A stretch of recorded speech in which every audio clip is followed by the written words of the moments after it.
Merci, Monsieur le Président, Monsieur le rapporteur. L'inflation ne frappe pas que la métropole ou l'Hexagone. Elle touche aussi durement l'outre-mer.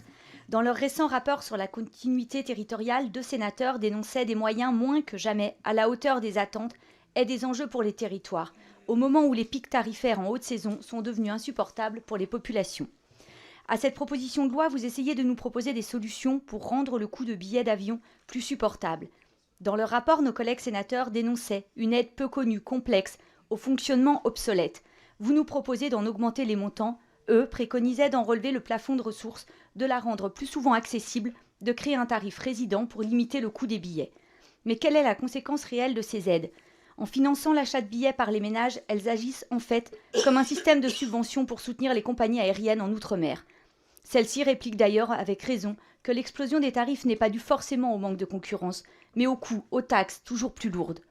Nous comprenons le combat de nos collègues qui veulent prendre à témoin le ministre en vue du comité interministériel des Outre-mer début juin et le soutenons bien qu'il s'agisse de mesures coûteuses. Jusqu'ici, le gouvernement a répondu par des bouts de chèques concédés par-ci par-là.